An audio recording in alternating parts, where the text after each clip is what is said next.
Bonjour à tous. Aujourd'hui, on va voir le résumé et l'analyse de l'œuvre d'Honoré de Balzac. La peau de chagrin, publié en 1831, est un roman d'Honoré de Balzac qui s'inscrit dans sa vaste fresque littéraire, la comédie humaine.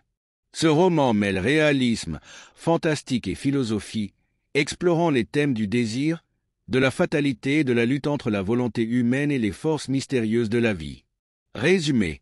L'histoire commence avec Raphaël de Valentin, un jeune homme ruiné et désespéré, qui erre dans Paris.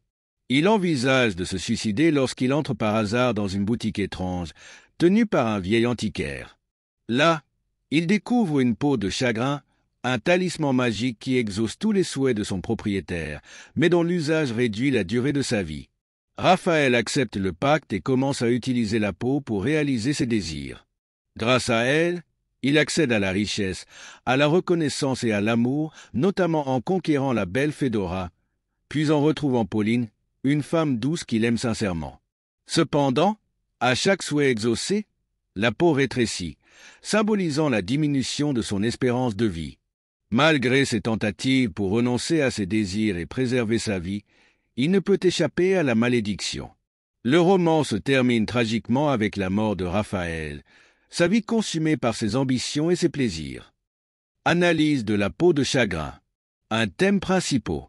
Le désir et la fatalité. Le talisman incarne le conflit entre le désir humain et les limites imposées par la condition mortelle. Chaque souhait exaucé rapproche Raphaël de sa fin, illustrant la tension entre les aspirations infinies de l'homme et la finitude de la vie. 2. Le fantastique et le réalisme. Balzac mêle des éléments fantastiques, la peau magique, à une peinture réaliste de la société parisienne du XIXe siècle. Ce mélange crée une atmosphère à la fois ancrée dans le quotidien et imprégnée d'une dimension métaphysique. 3. La critique sociale. À travers Raphaël, Balzac dresse un portrait critique de la société de son époque. Le matérialisme, l'avidité et l'égoïsme y sont omniprésents. Les personnages secondaires, comme Fédora, symbole de l'amour intéressé, et l'antiquaire, gardien du savoir mystérieux, reflètent les travers humains. 4. Le pouvoir destructeur du temps. La peau de chagrin est une métaphore de la vie qui se consume inexorablement. Elle rappelle la fugacité du temps et les conséquences de la quête effrénée du plaisir et du pouvoir. 2. Symbolisme de la peau de chagrin. La peau de chagrin est au cœur du récit. Ce talisman magique représente le lien entre désir, pouvoir et mortalité.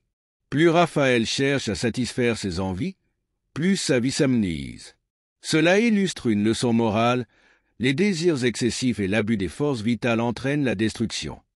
3. Raphaël de Valentin, un héros romantique et désabusé. Raphaël incarne le héros romantique par excellence, passionné, tourmenté et en quête d'absolu. Cependant, il est également marqué par une faiblesse tragique, son incapacité à résister à ses désirs. Son destin rappelle les figures mythologiques liées au pacte faustien, où l'homme échange son âme ou sa vie contre une puissance éphémère. 4. Une réflexion sur le libre arbitre. Le roman interroge la notion de libre arbitre. Raphaël est-il condamné par la peau de chagrin, ou est-il responsable de son propre malheur? Bien qu'il tente de s'opposer au pouvoir de la peau, ses choix montrent qu'il est esclave de ses propres désirs. Conclusion. La peau de chagrin est une œuvre complexe qui offre à la fois une critique sociale, une réflexion philosophique et une plongée dans l'imaginaire fantastique. Balzac y explore les contradictions de l'âme humaine entre quête de l'absolu et soumission aux limites de la vie. Ce roman reste une œuvre majeure de la littérature française, captivant par son intensité dramatique et la profondeur de ses thématiques. Merci infiniment de votre attention.